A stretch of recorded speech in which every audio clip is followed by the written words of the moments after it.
Hi guys, Romans here and welcome to the final video of this year where I'm gonna talk about the best albums 2019 brought. So this is kind of an annual thing. I did a similar video last year and 2 years ago. So this video is going to basically have three parts. First, I'm gonna go through some statistics of the channel. I will try to be very brief and very fast. Then my beautiful wife will join me and I will reveal my top 16 albums of this year, and I know that 16 is a bit of a weird number, but I couldn't narrow it down to 15, so 16 it is. And during that she will reveal her picks as well, because based on my Spotify stats I've actually spent 71,100 minutes of listening to music, but Spotify is only like 75% of the music I actually listen through Spotify. There are still many artists and records that are not there, so it might be like up to 90,000 minutes. So that's more than 2 months of constant listening, and she was there for almost the whole time. So okay, so let's start. This year I made 47 reviews, which is 6 more than the last year. And if you watch my channel, you might have noticed that I've been very active in the last third of the year, because since September I made 30 of 47 reviews. Of course, there were a few albums I was late to, like I reviewed them 6 months after they came out. This was either because I discovered them at that time or because I was too busy when they came out. So basically why I was so active in the last third of the year is that in the first half of the year I just had a lot of work with my track by track and sounds behind the record series. And if you like my album Pursuits in Life, then you need to watch these series because they're fantastic, and I've just spent so much time working on these. So yeah, that's it. Also, if you watch my channel, you know that I'm making mainly positive reviews. I wouldn't make a review if I didn't have something nice to say about the album or something interesting to say. I think making negative reviews is just a waste of time. So basically all of the albums I made reviews for this year are worth checking out. There were a few weaker ones, like for example the new album from Queensryche or the new album from Whitesnake don't necessarily reflect the genius behind these bands, but I still recommend the bands in general, so that's why I made reviews for these albums. Also, since the end of the last year I started including audio samples in my reviews, and honestly there are like a lot of people out there on YouTube who review the albums, and quite honestly I think all of them are much better in talking about and analyzing the albums than me. But because I include the short audio samples, usually around 15 seconds, I think that my reviews are actually the most entertaining and the best to watch. Because, I mean, watching a guy talk for 10 minutes about a record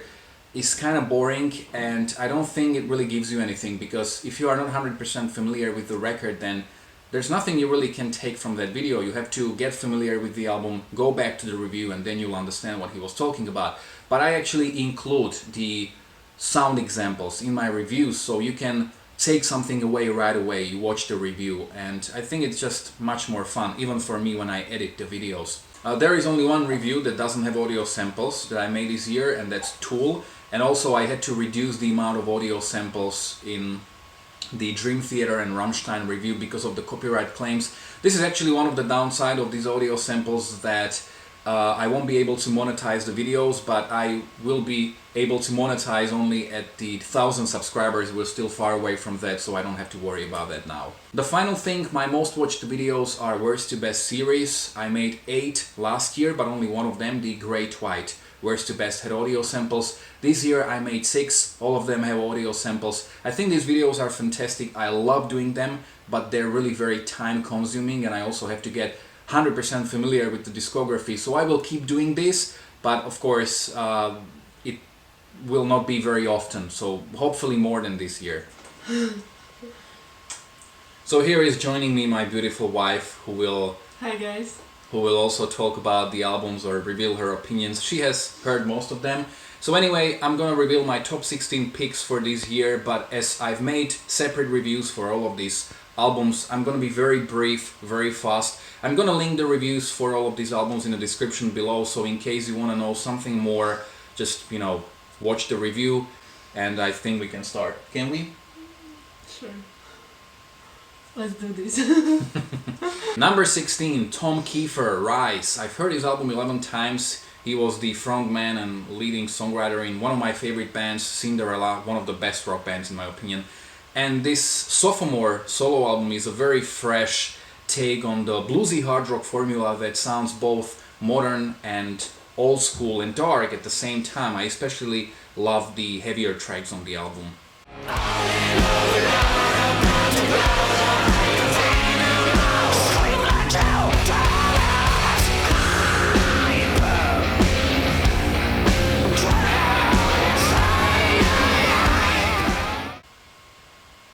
I don't remember this album.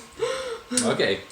Number 15, Slipknot, We Are Not Your Kind. I've heard this album 10 times. Slipknot is definitely the most famous band on this list. This album is brutal, violent, aggressive, dark, it has horror-like atmosphere, but it's also super catchy and just such a joy to listen to. And Corey Taylor is a beast.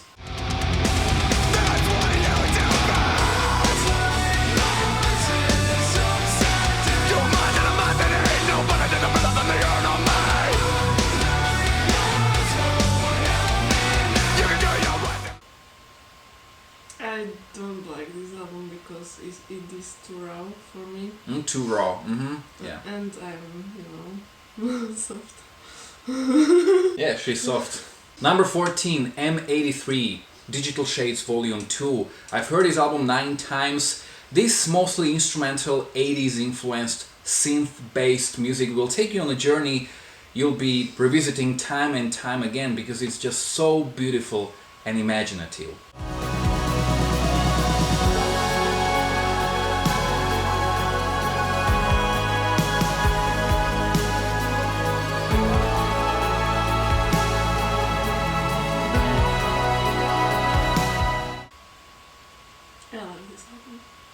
Number 13, Port Noir, The New Routine. I've heard this album 11 times. Formerly a prog band, fuses minimalistic old school rock a la Royal Blood with synths and electronics and danceable pop choruses, and thus creating a very originally sounding record.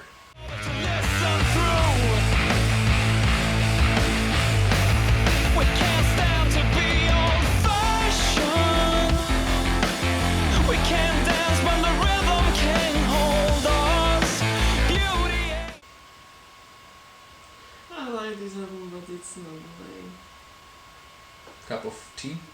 cup of coffee. Cup of latte.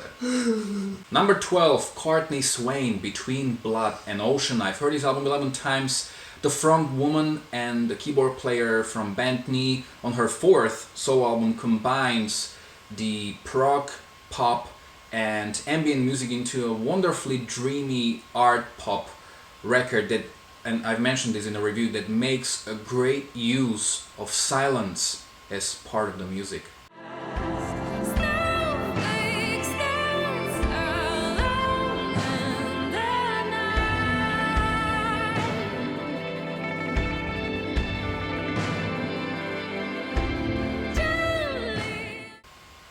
Juli?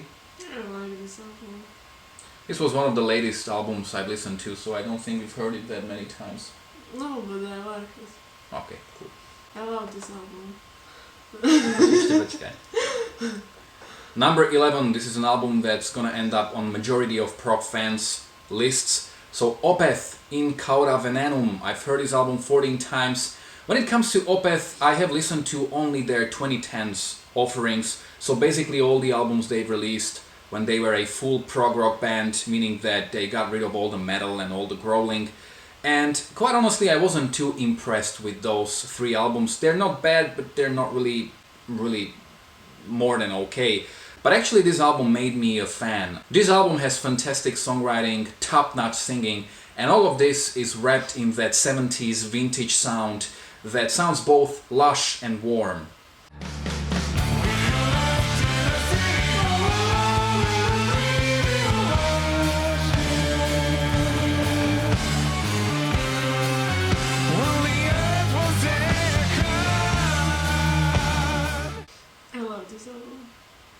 I know.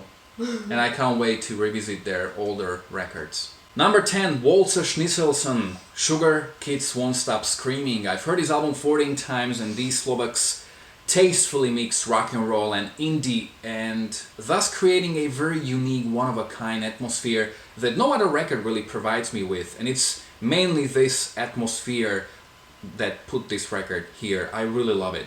It's gonna kill us, kill us, kill us.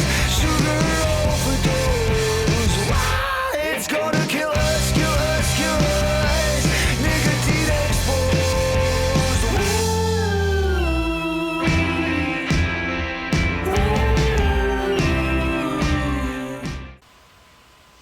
I don't like this album because I don't like indie shit. Indie is shit. I have to agree with that. But you didn't like it? Do you remember that album? Yeah. It's okay, but Yeah, I know. Number 9, Ulcer Bridge, Walk the Sky. I've heard this album 14 times. The subtle novelty on this album is the inclusion of synths, but generally there isn't really anything on this album we haven't heard from the guys before, but they have yet to release a bad album. The phenomenal voice of Miles Kennedy and the guitar badassery of Mark Tremonti clash together again in the best collection of modern rock songs of this year.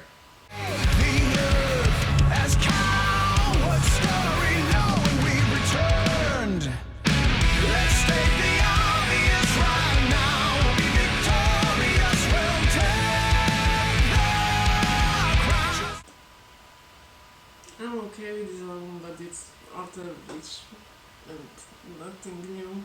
Yeah, basically you get what you expect. Yeah. Number 8, Katarina Malikoa, Postalgia. I've heard this album 10 times. It's a dark and depressive cocktail of melancholic piano, heavy electronics, over-the-top vocals and hopeless atmosphere. And while it may not be everyone's cup of tea, it makes for a very beautiful listen and a very inspirational one as well.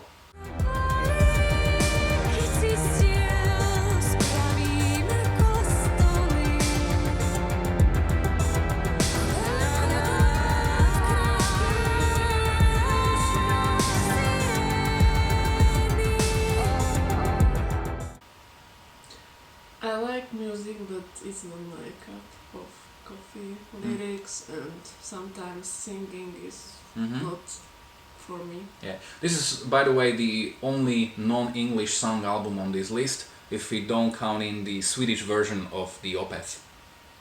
Number 7, Bentley, You Know What They Mean. I've heard this album 14 times. One of the most interesting prog bands of the last couple of years. Bentley brought probably their most experimental and the most uncompromising album to date, which goes anywhere from the raw noise rock through 70s hippie-like art pop to ambient indie sonic pieces. Yeah, this album is all over the place. Yeah.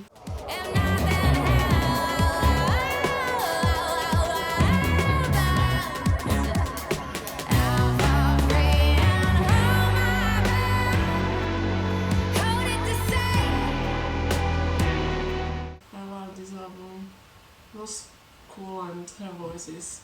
Yeah, her voice is really...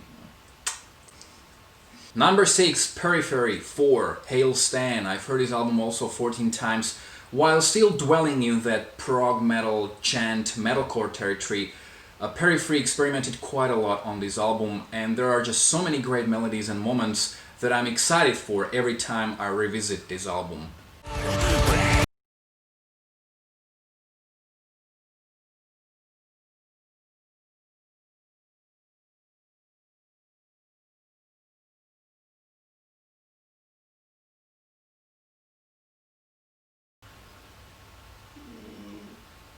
I think I don't remember this album. I think you said it was too harsh, too brutal for you. You know, all the screaming and growling. Funny thing, she used to go to like flash parties and brutal and all these grindcore bands, and this is too heavy for you. Yeah, because I'm mother now. Well, you weren't mothering like... But I'm soft. Yeah, she's soft. Number 5, Swain, Lotus. I've heard his album 16 times. Swain achieved the perfect balance between being a prog rock and prog metal band. There are heavy riffs, Pink Floyd-like more mellow parts, excellent melodies, and all of this is pushed forward by excellent singing.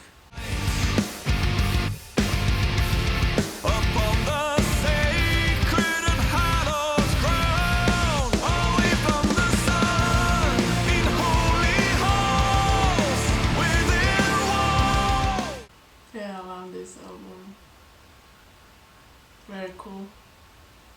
this was too. Kind of like Opeth's. Yes. Number 4, Evergreen, The Atlantic. I've heard this album 14 times, hailed by many as a return to form after a couple of weaker albums. I can't really comment on that because I haven't listened to them. This album is musically heavy and dark but so catchy, and it's the Tom England's fantastic voice that just adds that extra layer of depth and emotion. It's really very heavy album emotionally.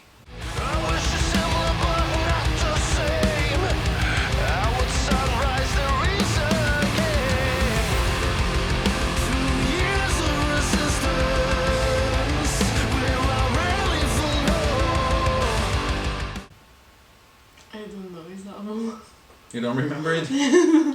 So I guess it made a really big impact on you. Hey.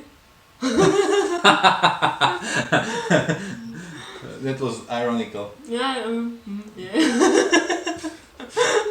Before I reveal my top 3 picks of this year, let's listen to which albums Juli considers to be the best of this year. So what, top 3, top 5, top 10? And top 6. If I can have top 16 albums, why can't you have top 6? Yes. Okay, so Juli, so there's not a notebook and we don't have it written down, so okay, so you're gonna go from worst to best or from best to best? From very good to best. very best. Okay, so Juli.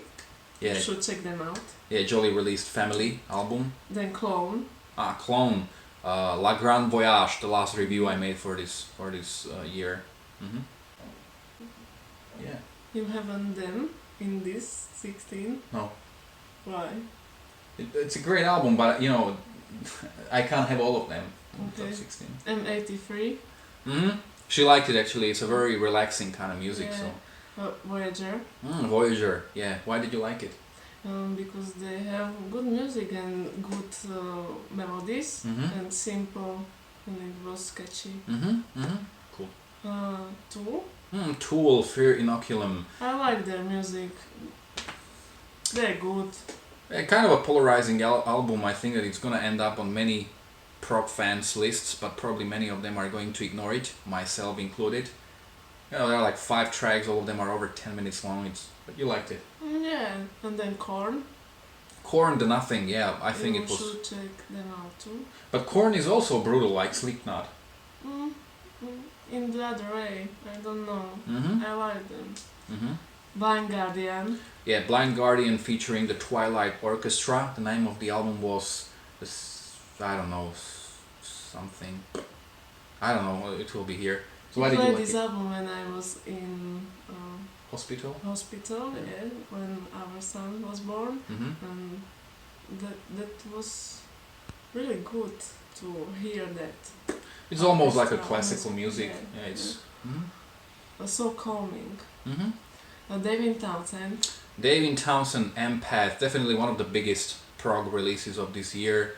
Why did you like it? He's kind of a crazy mad genius. Yeah, because it is mix of something brutal and scream, and then like melodies and almost like an opera. Yeah, I love it. Yeah, not a bad album, but I just didn't like it as much as these albums I'm talking about. Yeah, it's cool. Okay, next. And then Bentley, yeah, we've talked about it. Great album. Swain. Swain. I love their music. And Opeth. So Opeth is your number 1. Yeah, Opeth, Swain, Bentley, David, it's number 1, kind of. This was my top 3. Okay. Okay, and it's time to reveal my top 3 picks, but because it was very hard for me to decide which to put where, so all of these 3 albums are equally fantastic. So I don't have them in the particular order. There is no one album I like more than the other, so I put them in the alphabetical order, and all of them are just masterpieces. So let's start. Lepers, Pitfalls. I've heard this album 18 times. A very polarizing record. Arguably the most innovative prog metal band, and even prog band in general, in my opinion, of the last decade, brought an album that, maybe with the exception of the last 11 minutes long Goliath, The Sky is Red, is anything but metal. This album is headed more towards like prog pop and indie, and works as a real artistic statement from the band that I just can't help but love and respect. Lepers are still among the best bands ever, in my opinion.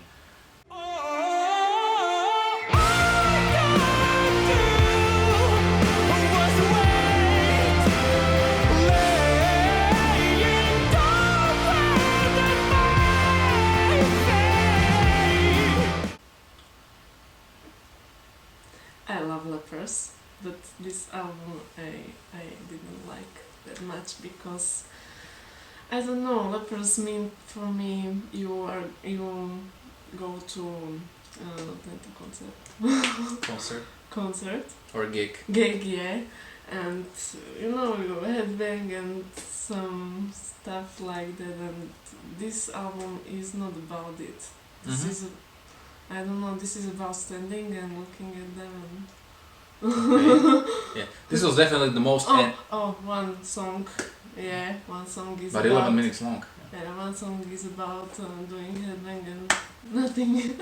Yeah, this was definitely the most anticipated album for me and for Juli as well. We were really looking forward to it. Then when we heard it, she was like, that's Lepers? These songs are good, but...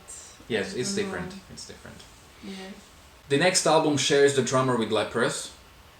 Rendezvous Point, Universal Chaos. I've heard this album 14 times, and this album really took me by surprise. Rendezvous Point effortlessly combined prog metal, space prog and electronic rock, creating similarly unique and fresh take on the genre as Lepers. Very original, yet such a joy to listen to. I hope this band will get more recognition and they'll be able to continue being one of the most interesting bands I've ever heard, really.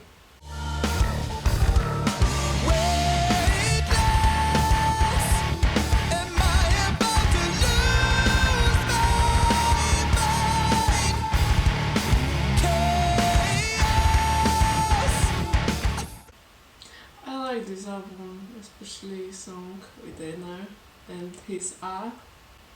That's Voyager, honey, not Rendezvous Point. A different record, but that's a different record. Okay, so Rendezvous Point. Well, you were close. Einar is from Lepers, and the drummer from this band is from Lepers, but... I like this album. Do you remember it? Yeah. She actually saw them live with Lepers and she didn't remember that. She was like, yeah, it's like, I don't know. And then she was like, wait, I've seen them live. And I was like, do you remember them? Maybe. They wasn't catchy for me, I don't know. They weren't. They weren't. Okay, I still love you. And the final album, Voyager, Colors in the Sun. I've heard this album 18 times. A formerly prog metal / jant band took a surprising turn with their latest effort. It's a very song and melody focused album where math and playing skills and showing off is reduced to the absolute minimum, which actually applies for all of these three albums.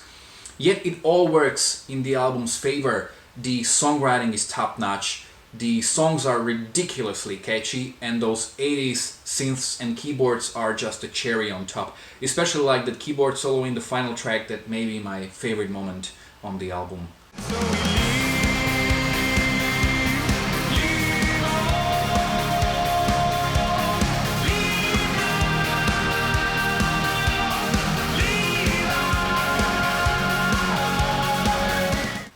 Yeah, I love this album. And this is the album with Einar. Yeah, I like this song and his So that's it, guys. I hope you liked this video. So you can let me know in the comment section below whether you agreed or disagreed with me. You can let me know what is your own list of the best albums for 2019. Maybe if there are any albums that should have been on my list. Well, there aren't any records that should have been if it's my list.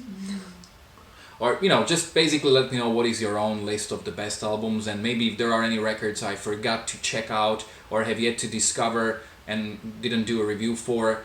And, well, if you like this review, just don't forget to like, to share, to subscribe. It's probably going to be here. Check out the other videos, and, well, thanks a lot for watching. Happy New Year! Yeah, see you next year.